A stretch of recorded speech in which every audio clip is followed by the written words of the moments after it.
Si tu as déjà une maison et que tu payes ton hypothèque depuis quelques années et que tu te surprends parfois à penser « Est-ce que je peux utiliser ma maison pour acheter une autre propriété ?»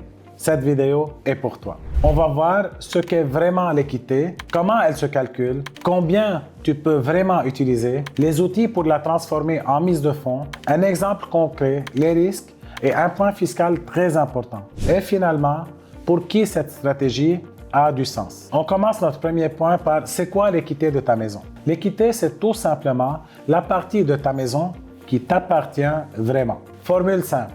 La valeur marchande actuelle moins le solde hypothécaire total, ça fait ton équité. Par exemple, une maison qui vaut 500 000 avec un solde hypothécaire de 300 000, donc ça fait une différence de 200 000 qui t'appartient vraiment, qui est ton équité.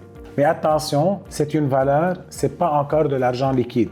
Pour la transformer en mise de fonds, tu dois passer par des outils précis, comme marge de crédit hypothécaire, ou prêt traditionnel, ou refinancement complet, ou la vente de ta propriété, ou même un prêt collatéral avec certaines banques qui l'acceptent. Maintenant, parlons comment cette équité se construit. Ta mise de fonds initiale, chaque paiement que tu fais sur ton hypothèque qui réduit ton capital et la hausse du marché. Et ça, c'est très important. Au Canada, la majorité des secteurs prennent environ 2% de valeur par année à long terme. Pendant le COVID, on a vu plusieurs régions qui ont même pris une hausse de 20% par année. Donc oui, ton équité peut monter très vite.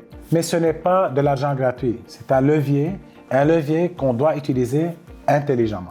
Maintenant, passons au point 2 qui est très important. Comment d'équité tu peux vraiment utiliser? Sur papier, tu vois ton équité totale. Mais dans la réalité, les prêteurs ne financent jamais 100% de la propriété. Donc la règle au Canada, c'est qu'on peut aller chercher maximum 80% de la valeur de la propriété en genre refinancement. Prenons un exemple simple. Valeur de la propriété 500 000, tu peux aller chercher 80% qui représente 400 000, ton solde il est 300 000, donc tu as 100 000 disponibles pour les projets futurs. Donc ce n'est jamais j'ai 200 000, je peux en sortir 200 000. Et important que la banque va regarder aussi ton revenu, ton crédit, tes dettes, ta capacité à supporter les paiements après l'opération. Maintenant, comment transformer cette équité en mise de fonds? Il existe 5 façons principales. La première, c'est la marge de crédit hypothécaire, HELOC. Flexible, solde à zéro au départ, tu payes des intérêts seulement sur ce que tu utilises. Mais ça demande la discipline. Deuxième méthode, prêt traditionnel garanti par ta maison, comme un montant forfaitaire par exemple de 60-80 000, paiement fixe sur une période fixe, facile à suivre. Troisième méthode, refinancement au complet. Nouvelle hypothèque basée sur la valeur actuelle de ta maison. La différence t'est remise, mais attention au taux, c'est un taux du marché actuel. Quatrième, c'est la vente de ta propriété. Donc, éventuellement, tu rembourses de tout. Le reste devient ta mise de fonds. Financièrement propre, mais tu perds ton actif que tu avais déjà. La cinquième méthode, c'est une option plus avancée, c'est le prêt collatéral. Donc, peu de gens connaissent ça. Certaines banques te permettent d'utiliser la valeur actuelle de ta maison comme garantie complète pour financer une nouvelle propriété. Les conditions, tu dois rester avec la même banque. La banque vérifie combien tu peux sortir sans dépasser la valeur de 80%. Prenons un exemple très fréquent. Ta maison vaut 800 000, ton solde hypothécaire est à 400 000, donc sur papier, tu as 400 000 d'équité. Mais rappelons-nous la règle de 80% de 800 000, ça te fait 640 000 que tu peux emprunter. Ton solde hypothécaire de 400, donc ça te donne 240 000 disponibles pour investir. Tu veux acheter une nouvelle propriété et garder ta première en location, c'est parfait. Tu vois avec ton courtier combien la banque accepte et si ton revenu plus la partie des loyers supporte tes paiements pour les deux hypothèques. Tu mets en place une marge ou un collatéral de 240 000, tu utilises une partie comme mise de fonds sur la nouvelle maison, la première devient locative, tu encaisses un loyer et ce loyer vient t'aider sur tes ratios d'endettement. Résultat, 2 propriétés, un portefeuille qui démarre et 2 actifs qui peuvent prendre de la valeur avec le temps. Donc, tu as transformé ton équité immobile en levier. Cinquièmement, parlons maintenant des risques et responsabilités. C'est une belle stratégie et pas magique. Tu as maintenant 2 propriétés, donc 2 fois plus de réparations, de vacances et des imprévus. Une marge souvent a un taux variable. Si le taux monte, ton coût monte. Il faut se demander, est-ce que mon budget est serré?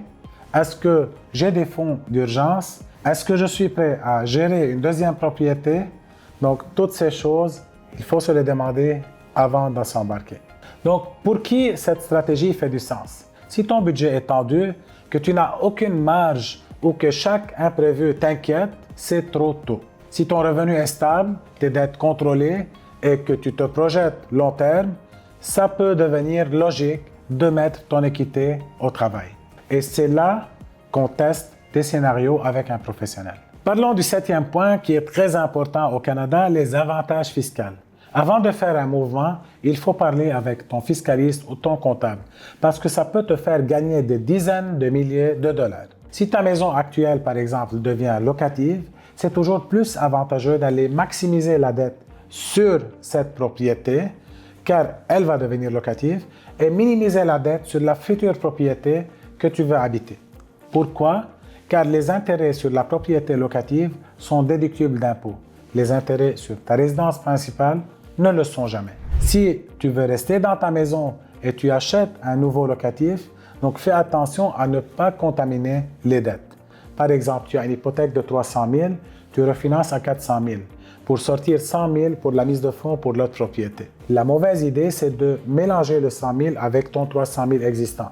Car là, ça devient difficile de déduire les intérêts de ce 100 000 là. La bonne structure, 2 tranches. La tranche de 300 séparée et la tranche de 100 séparée, ou bien une marge de crédit distincte.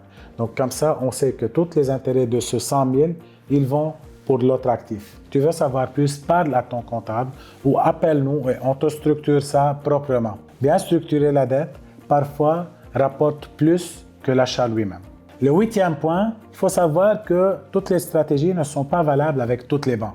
Avant d'aller à la conclusion, il faut comprendre quelque chose que presque personne ne sait. Toutes les banques ne calculent pas la même chose de la même manière. Prenons par exemple l'évaluation. Les évaluations des propriétés peuvent changer d'une banque à l'autre. Une banque peut estimer ta maison à 800 000, une autre peut l'estimer à 900, une troisième à 700 000. Et ça change tout. Parce que ton équité utilisable dépend directement de cette valeur, car on sait qu'on peut aller jusqu'à 80% de cette valeur.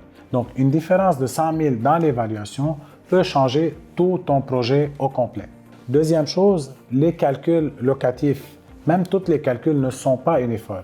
Chaque banque a ses propres méthodes. Certaines prennent 50% des loyers, d'autres 70%, d'autres 100% des loyers.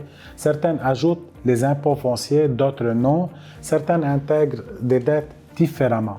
Donc, ce qui veut dire que la même situation financière avec le même revenu peut donner une approbation de 400 000 par exemple avec une banque, de 800 000 avec une autre ou de 600 000 avec une troisième. Et des fois, peut-être même celle de 800 000, elle a les meilleures conditions et meilleurs taux. Donc, c'est très important de savoir comment choisir la bonne banque pour multiplier ton pouvoir d'achat et pour multiplier tes résultats immobiliers. Mon équipe et moi, on travaille avec plus que 25 institutions financières. On sait laquelle va te donner la valeur la plus intelligente, le calcul le plus avantageux et la stratégie la plus rentable pour ton dossier. Si tu veux qu'on regarde ton cas, qu'on te donne une vraie capacité d'achat ou qu'on te prépare une simulation complète, écris-nous, appelle-nous ou DM-nous sur nos réseaux sociaux. Et si tu veux aller plus loin, tu peux nous suivre sur TikTok, Instagram, Facebook. Équipe Fegali, Hypothèque, tu nous cherches, tu nous trouves, tu nous suis et tu vas avoir beaucoup de partage de contenu chaque semaine pour t'aider à bâtir ton patrimoine. Et maintenant, on va aller à la conclusion. Si cette vidéo t'a aidé, laisse-nous un like, abonne-toi à la chaîne et partage avec quelqu'un que ça peut aider. On se retrouve dans la prochaine.